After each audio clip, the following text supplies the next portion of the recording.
자, 이제는 두 후보께 그 전에 했던 것처럼 그 무제한 주도권 토론 시간을 드려야 되는데 그동안 이제 약간의 시간이 좀 더 사용된 측면이 있어서 8분이 아니라 두 후보께서 양해해 주신다면 7분씩 각각 시간을 드리겠습니다.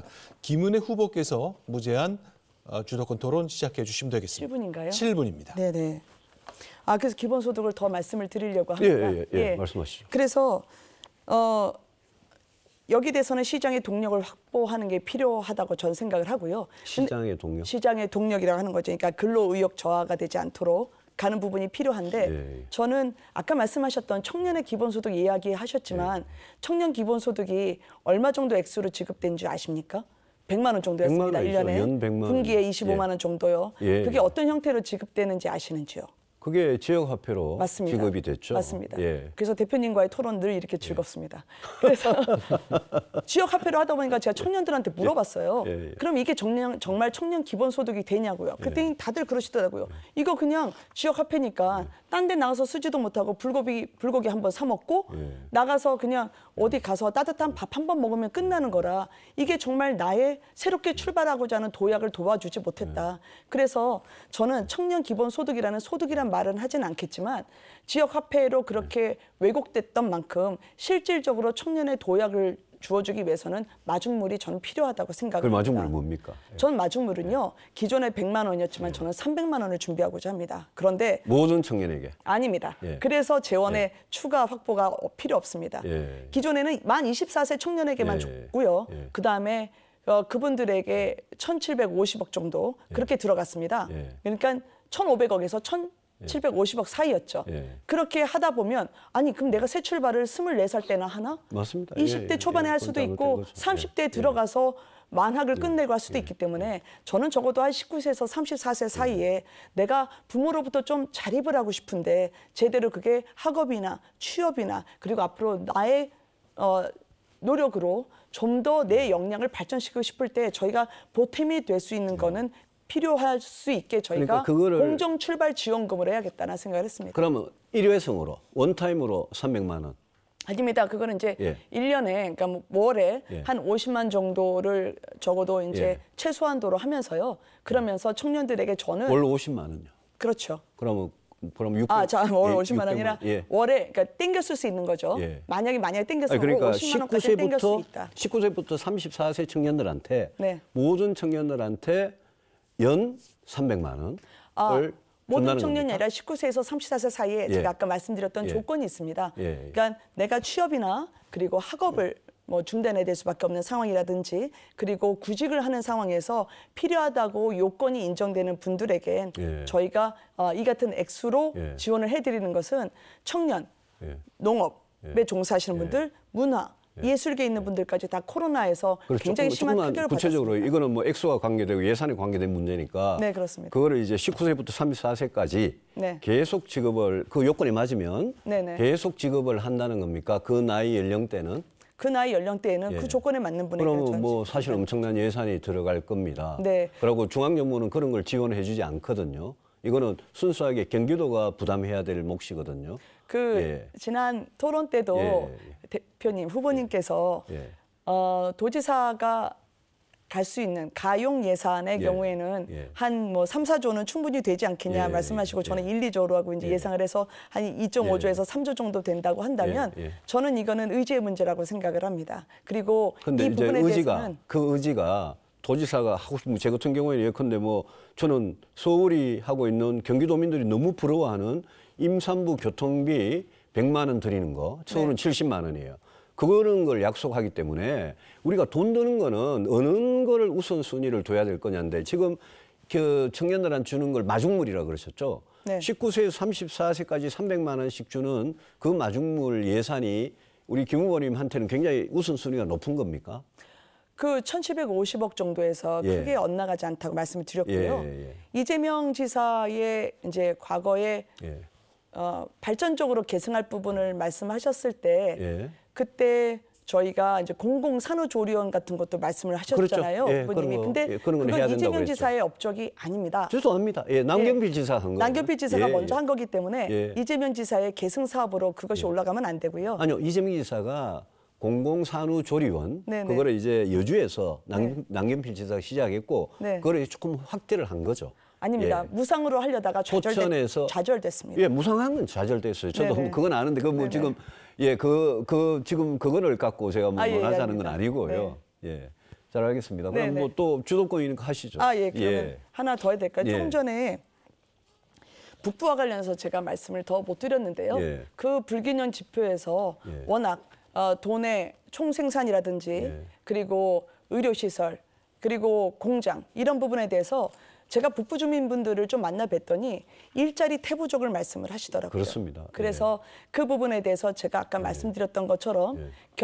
경기 북부의 동, 예. 서 그리고 이 중앙까지 저희가 연결되는 예. 이 테크노밸리, 예. 첨단 테크노밸리로 저는 오히려 예. 거듭 말씀 자유무역 예. 지구라고 불려도 될 정도로 예. 그래서 그 경제 특구적인 개념으로 갖고 접근하면 어떨까 거듭 생각했고요. 말씀드리지만 경제 특구를 하든 테크노밸리를 하든 지금 있는 규제 안 풀면 아무것도 안 됩니다. 그러니까 규제를 네. 무슨 수로 풀 거냐 그게 이제 관건이고요. 근데 이제 예. 대표님 그리고 후보님 말씀해 주신 건 예. 법을 개정해야 되는 사안이고 예. 제가 말씀드리는 것은 시행령만 고쳐야 되는 근데- 훨씬 현실적이고 근데 실질적인 부분입니다. 시행령을 고쳐가지고 그거는 뭐라 그럴까요? 그거는 근본적인 해결책은 아니죠. 예를 들어서 예. 82년부터 계속 이어왔던 그러고- 수도권 정비 개입법상에서 예. 적용되는 대상에서 저희가 낙후된 지역, 예. 특히 적경 지역에서 고통받는 그리고 그분들을 그걸 7개를 시행령- 빼낸다면 예, 시행령을 그건 가지고 시행령으로 가능하죠. 시행령을 가지고 대통령이 그걸 시행령은 대통령의 영역이거든요. 맞습니다. 시행령을 대통령 가지고 영역이니까요. 대통령이 그걸 잘못하면 바로 법의 근본 취지를 훼손하는 시행령은 할 수가 없습니다.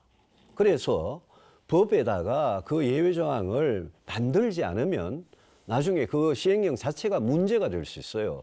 그래서 시행령으로 한다는 거는 우리나라 같이 모든 거를 법률로 근거를 가지고 행정으로 하는 나라에서 시행령 고치면 경기도 북부 지역이 발전이 되지 않느냐. 저는 그 점에 대해서는 조금 동의하기 어렵고 분도에 대해서는 어떻게 생각하십니까? 그럼 남북 분도. 분도가 나왔던 이유가 예. 바로 이분들이 그만큼 많은 고통을 치르고 있었고 그렇습니다. 예. 또 많은 규제를 겹겹이 받고 있었기 예. 때문에 그분들이 나올 수밖에 네. 없었던 거였죠. 제가 개입을 좀 하겠습니다. 분도 얘기는 질문이 너무 막바지에 나와서 그래요? 답을 좀 충분히 하실 시간이 안 됐는데 나중에 좀 지금부터는 유승민 후보의 주도권 토론 7분이니까 네네. 시간을 약간 배려해 주시면 또 답변 필요하시면 하시면 그래요. 되겠습니다. 마지막 첫 7분 질문으로 드리겠습니다. 네네. 이 경기 남북도 분도에 대한 입장은 뭡니까? 다음 4년 동안 네. 나는 분도를 추진할 거다 아니다.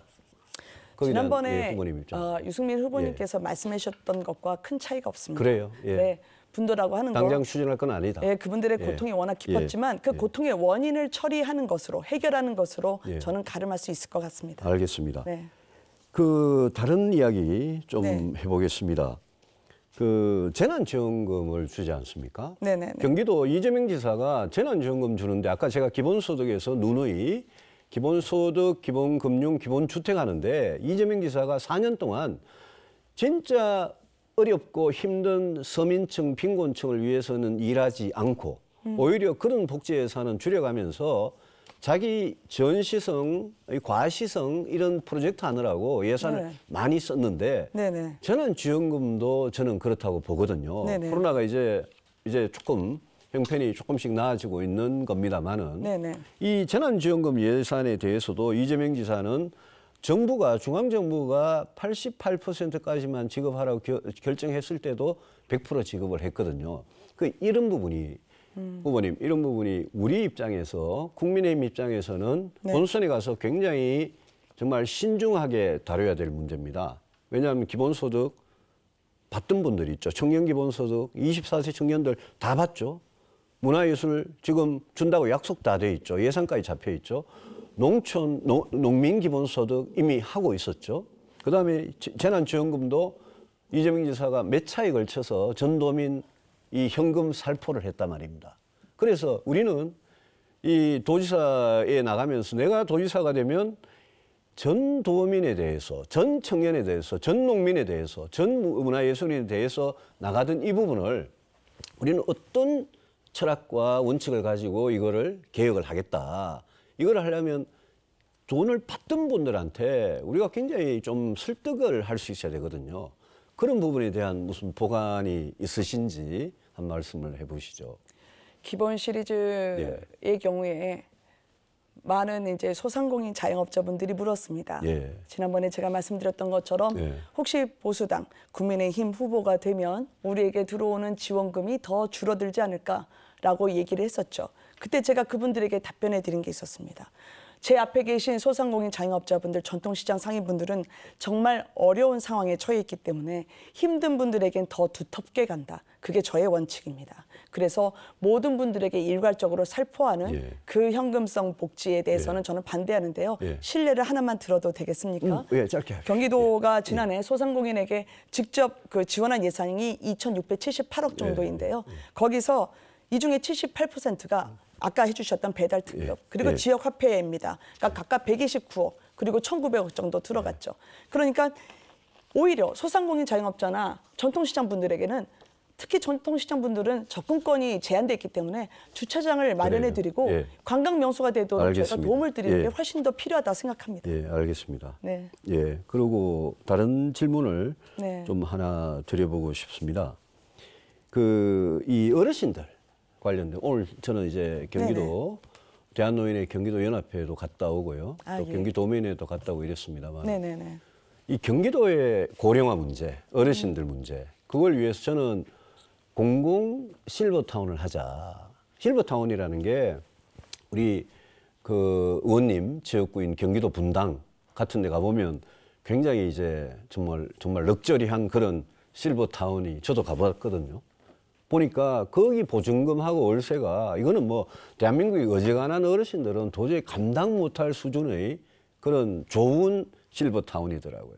근데 그런데 못 가는 어르신들은 노후라는 게 그렇지 않습니까? 건강할 때 노후가 있고 이제 병원에 이제 가야 될 그런 노후가 있지 않습니까? 근데 건강하실 때 이 갈 수 있는 그것도 그런 월세 200만 원, 300만 원 내고 보증금이 뭐 2억, 3억 되고 이런 실버타운 말고 하는 공공 실버타운을 저는 경기도 곳곳에 하고 싶다. 이거는 이재명 지사가 기본주택 하겠다는 거 그런 예산을 줄여서 오히려 이쪽으로 돌리고 싶다라고 저는 생각을 합니다. 네. 그래서 그런 어떤 어르신들을 위한 실버타운에 대해서 제가 공약을 했는데 우리 김 의원님 생각은 어떻습니까? 찬성합니다. 예. 네. 그냥 그리고 오늘 그 발표하신 거를 봤고요. 예. 그리고 구절구절 제가 하고 싶었던 거랑 너무 비슷해서 예, 좋습니다. 그래서 대표님 예. 말씀하신 게 또 후보님 말씀하신 게 맞다고 생각하고 예. 근데 하나는 이거를 조금 더 예. 그 추가해 주셨으면 어떨까라고 예. 하는 게 있습니다. 예. 왜냐하면 지금 연로하신 어르신들한테는 또 하나 이게 병약해지고 또 자식들이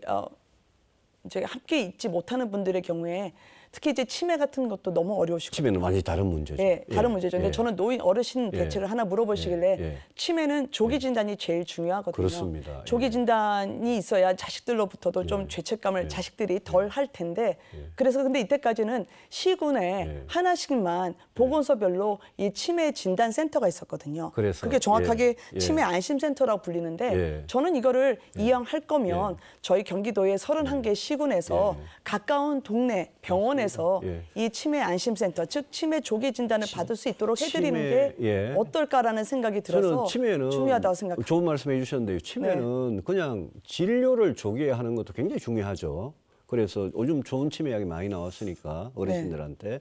근데 진단을 조기에 받는 거 못지않게 중요한 거는 치매 어르신들, 이미 병이 진행되고 있는 치매 어르신들을 어떻게 할 거냐.